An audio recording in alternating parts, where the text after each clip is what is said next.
Vážení diváci, tento pořad uvádějí dvě nesvéprávná individua, která se neštítí těch nejhorších urážek vůči komukoliv na světě. Není jim svaté náboženství, neznají žádná tabu, zesměšňují politiky, rasy i sexuální orientaci. Neberte jim to. Jsou to svobodní motorkáři. Jediné, co respektují, jsou dopravní předpisy. Je to se mnou fakt tak zlý, pane doktore Zikmunde, Hanzelku, Harry Poydle? No, nebudu vám nic nalhávat, chlapče. Nejlepší to není.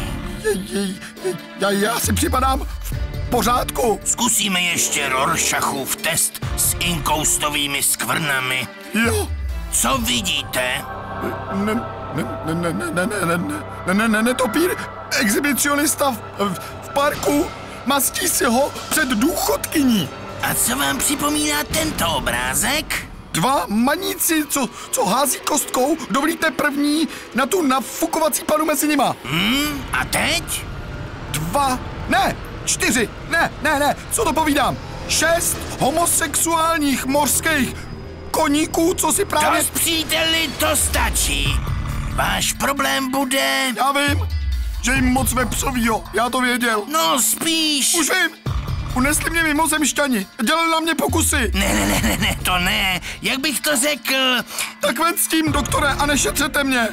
Tak dobrá, jste onanistický úchylák, nadržený jak stepní bizon, milenec Anči Dlaňovky, totální hovado, prasopes chlívák exhibouš a ultraspermoň se šarmem jak filcka na zadku albánský prostitutky! Stačí! Ty vole. To ale všechno kurva vím, za to jsem nemusel vysolit litr za hodinu!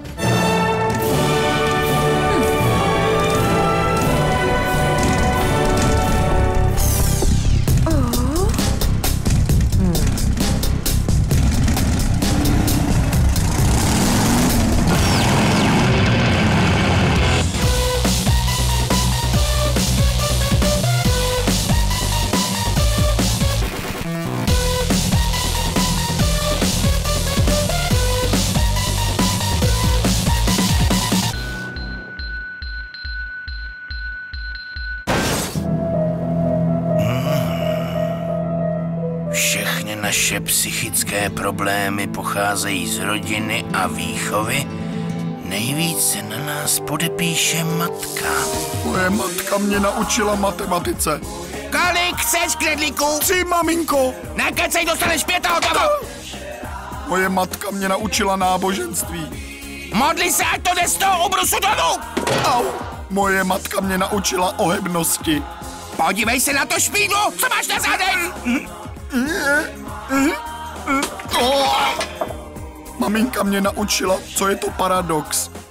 Za maminku, za tatínka, za hovno stojí tato polívka. Zavři konečně tu hubu a sněz tu polívku. Spíde. Večeře je na stole, pojď jíst. Ale já mám práci, maminko. Neodmlouvej. 3krát to říkat nebudu. Ach jo. Au! Proč, mami? Proto! Právě jsem tě naučila logice! Ach jo.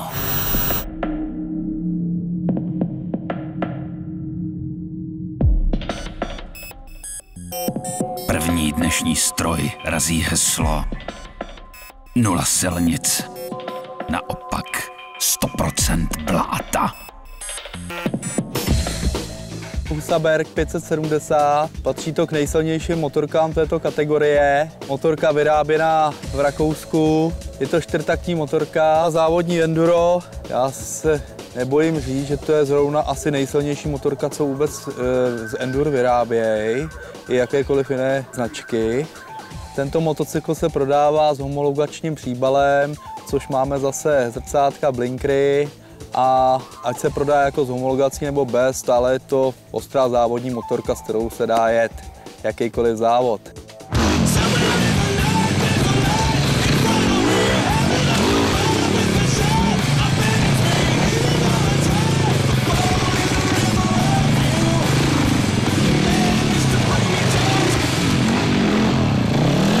Používá teda přední odpružení VP Y-Power. To samé máme i vzadu. Máme tady endurové pneumatiky, které jsou jediný homologovaný na silnici do terénu. Dostačující přední brzdu. Máme tady už z výroby kryt pod motor. Tento nový model 2011 už má průhlednou nádrž, kde konečně vidíme, kolik máme ještě benzínu. Má celý komplet nový motor, který je teda vybaven střikováním paliva. Plus další, máme k němu možnost naprogramování různých map průběhu motoru. Další zlepšení na tomto motocyklu vymysleli rychlejší sundávání sedla, kam se dostaneme rychle na vzduchový filtr, případně na baterku, což dříva věc nám jsme potřebovali nějaký klíč na nějaký šroubek a něco tak pěkně klapneme a ono to pěkně drží.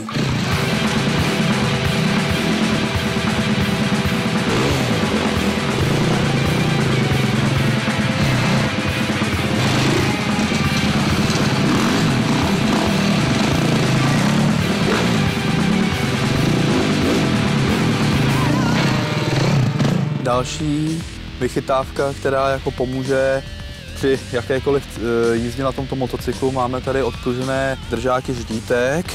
Oni vám krásně pružej a toto ocení, dá se říct, profíky amatér, pocítí to každý. Další potřebná věc pro enduristy je vhodné chrániče na ždítka, na páčky. Někdy pomůžou, někdy uškoděj. Pomůžou, že se nám ta páčka nezlomí, ale někdy to nevhodně trošku pohmoždí ruku při nějakém zapíchnutí a pádu člověka přes ždítka. Další užitečná pomůcka pro tento motocykl je třeba vhodný výfuk do těžšího terénu, potřebný ventilátor. Dále tady máme krásně schované výfukové koleno, že nám ani moc nikde nevyčuhuje. Brzdy Brembo. Tento motocykl jede prostě úžasně. Je to můj nejoblíbenější.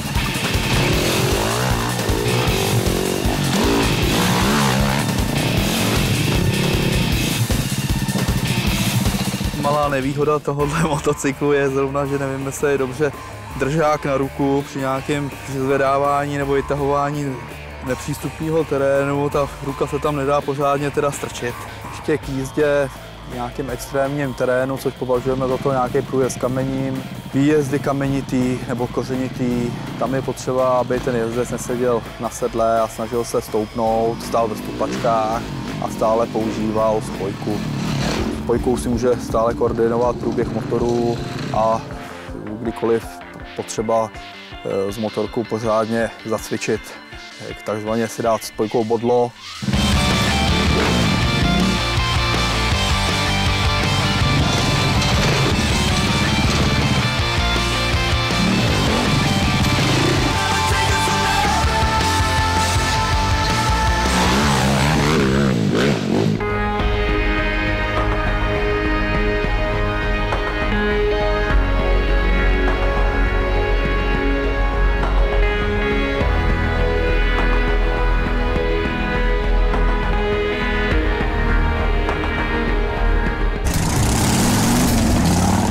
Jsem neperspektivní, perverzní, xkrát denně to dělající onanistický úchyl. Skoncuju s tím. S Bohem. Ančo. Dopis na rozloučenou. Je důležitý nechat ho na viditelném místě, aby si nemyslel, že mě někdo odkrágloval. Hodím si mašli. Dveře musím nechat odemčeno. Chudáci policajti by potom museli vyrážet dveře. Nechci jim přidělávat práci. Jo, a ještě něco, abych náhodou nepoblil toho, co mě bude odřezávat. Mohl bych si to hodit někde v lese, ale jsou tam rozbahněné cesty. Funebráci by tam nedojeli. Ježiši Kriste, ale bych zapomněl. Za 3 dny se začne tělo rozkládat a smrdět. Domácí by ten byt těžko pronajímal.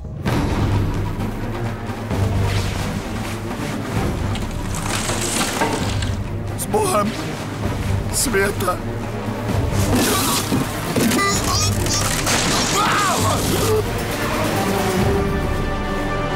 Kurva! Ty vole!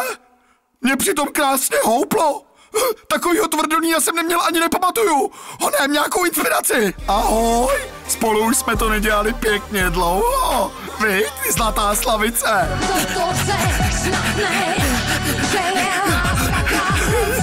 Láska bodá jako nůž, tak ať stříkám, chci mít klid. Já!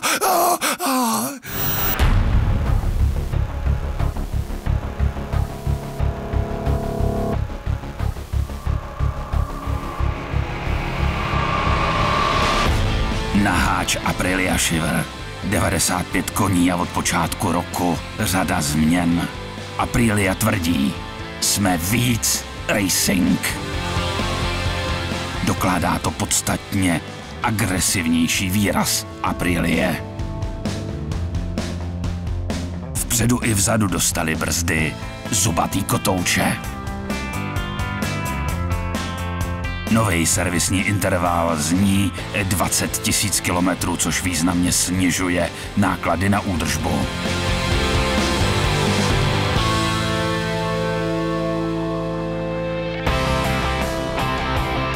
Nový zadní kolo poskytuje v náklonech lepší grip díky větší styčné ploše pneumatiky. Stupačky se posunuly dozadu, řídítka vpřed, to dovoluje jezdci sportovnější posed.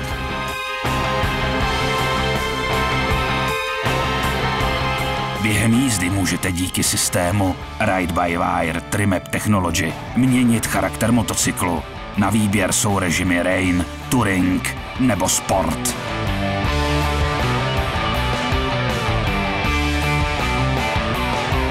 Aby byla jízda snesitelná i v nejvyšších rychlostech, o to se stará nová přední trojúhelníková kapotáž s větší ochranou jezdce.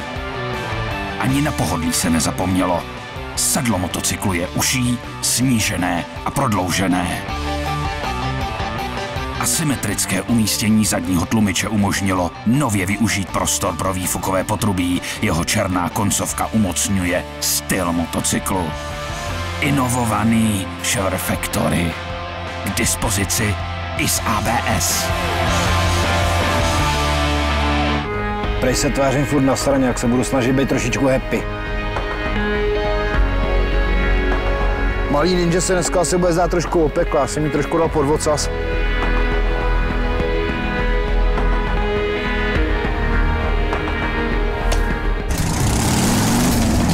Cítíte se líp? Co máte s krkem? Angína. A s rukou? Práce na záhonku. Aha. Během dnešní terapie budeme probírat postup, jak získat sexuální partnerku. Já jsem slyšel, doktore, že ženu je nejlépe vzrušit různými mechanickými hračkami. No, to je pravda. V tomto ohledu se jako nejvhodnější jeví Porsche 911. Budu si to pamatovat. Porsche 911. Důležité je před ženou při zásadním sdělení pokleknout. Fakt? Není to hovadina? Ne, není. Pojďte ke mně a ve stoje mi řekněte: miluji tě, chci spojit naše životy v jedno tělo. Miluji tě, chci spojit naše životy v jedno tělo. Cítíte sám, že to není ono, že? No. A teď pokleknout. Miluji tě, chci spojit naše životy v jedno tělo. To je lepší. Teď mám pocit, že mluvím přímo k věci. Zkuste to ještě jednou a procítěně. Miluji tě, chci spojit naše životy v jedno tělo. Co jsem to vychovala? Buzeranta! Na co jsem tě dávala studovat, ty nevděčníku? Takhle se mnou čat nedočkám. Ale maminko, to je nedorozumění. Miluji tě a chci spojit naše životy v jedno tělo. Vážně? Tak pojď se mnou, ty roztomilá helmičko. Matko. Vaše matka vám rozhodně nezakáže soutěžit, takže dnes se ptám, v jaké zemi vznikají motocykly značky Husaberg? Za A v Thajsku, za B v Rakousku. Odpověď posílejte jako SMS na číslo 906 0210 ve tvaru Bike A nebo Bike B. Vyhrát můžete helmu LS2 dle vlastního výběru od společnosti ASP Group, sponzora pořadu. A poukázku v hodnotě 1000 korun na odběr motocyklového vybavení a doplňků pro dálkové cestování, kterou věnuje společnost Touratech. Těšíme se na vaše odpovědi.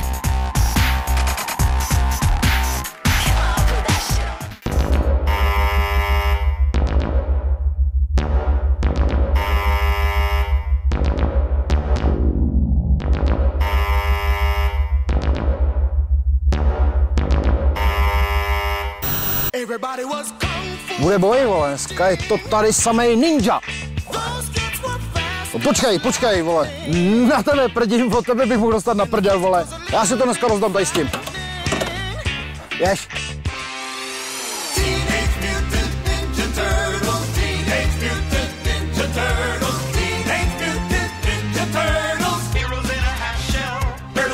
Ninja 250. Řadový dvouválec, chlazený vodou, 8 divokých ventilů na celý motor. Váží to 168 kg, má to výkon 33 koní a nějakých 22 Nm. Ta motorka asi bude hodně dobře ovladatelná, protože je na hubených gumách s vyšším profilem. To dělá u motorky hrozně moc, já jsem na to strašně zvědavej. Když jsem se na tu motorku poprvé sedím krásně, mám nohy na zemi, ta manipulace s tou motorkou na místě je absolutně jednoduchá, takže to zvládne i hubená 50 kg roštěnka. Jak to bude brzdit, na to jsem taky strašně zvědavej. Všude píšou vykousaný kotouče, ono to je víceméně designová záležitost, aby to mělo funkci, na brzdy to moc nemá. Ale určitě jsem zvědavej, ještě jsem na takovýhle motorce nejel, jak se s tím popasuju.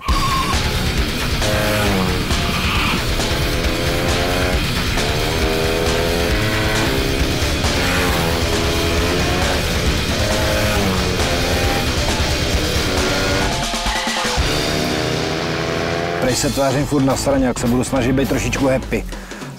Tady ta motorka koupí si člověk, který začíná, nebo člověk, který jezdil kdysi a začíná po x letech znovu jezdit. Pro ty začátečníky je to, myslím si, úplně ideální.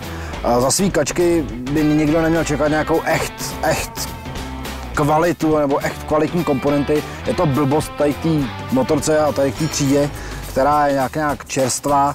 Má krom jinýho otevřený vejfluk italský Gianelli, takže to aspoň trošku prdí, když už to nemůžu jet trošku svižnějš, takže jsem slyšet. Zajímavý bude svezení na těch gumách Sport Demon. To bude vynikající. Já doufám, že mě ty gumy pustí aspoň trošku na úško, abych nemusel jezdit pořád rovně, ale tváří se to, že asi jo. A zatáčet to bude hodně pěkně, protože ty gumy opravdu jsou hodně hubený.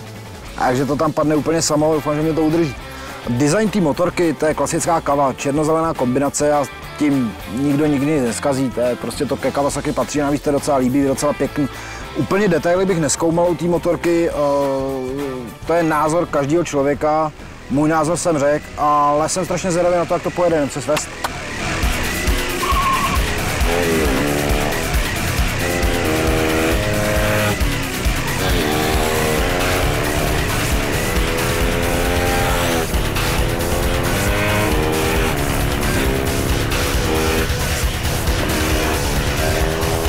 Jako celek, jo, ta motorka funguje, ten podvozek je k tomu dobrý, je to přesně k těm výkonům, co potřebuješ. Jediný, na co bych si dal trošku pozor jako řidič, zapomeň na tygří akceleraci. Ta motorka prostě ten výkon nemá a když půjdeš někde po dálnici, po silnici a někdo ti bude chtít uhnout s autem, pustíte před sebe, pak ty vemeš za plyn a nestane se vůbec nic, jo.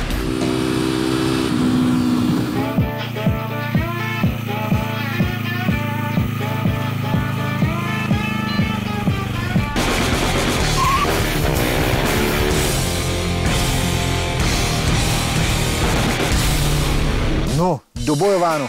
Malý ninja se dneska asi bude zdát trošku opekla, já jsem jí trošku dal pod ocas. Ale ty gumy opravdu Sport Demon. Jakmile to člověk pustí do driftu nebo do smyku, tak ta zadní guma řve, jak když svině praští špalicí, což už naznačovalo, že to nebude mít úplně takovou přilnavost, což se samozřejmě tady ty motorky nepředpokládá. Takže 2x, 3x mi to v zatáčce ve větším náklonu trošku uchcalo, takže potenciální kupce to může vyděsit až k proužku v gatích. Ale nic zásadního, člověk si to ohlídá.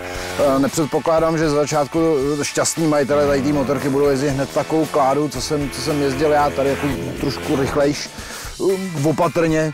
Je to pro umírněný povahy, člověk, když chce blbnout, tak si koupí něco jiného. Ale jinak jako celek já jsem maximálně spokojený s tou motorkou. Přesně, co jsem si myslel, že na těch hubených kolách ta motorka bude krásně měnit směr, krásně zatáčí, tak to jo, akorát v tom větším náklonu potom ona tam spadne docela hodně rychle, což může sem tam řidiče trošku vyplašit, ale jak říkám, dá se s tím žít a dá se to naučit. Další věci, brzda. Po pár razantních zabržděních, opravdu, když jsem se potřeboval otočit, tak ta brzda vyvadla. A což mě opravdu sralo hodně, když už tu motorku udělají, je opravdu hezká, jede to, funguje to, tak tam mohli dát aspoň nastavitelné páčky, spojky a brzdy, což je nepříjemný. To je páčka tupá, to je páčka úplně stejná, jako byly na 350 Javách, takže to se mi vůbec nelíbí. Vůbec se mi to nelíbí.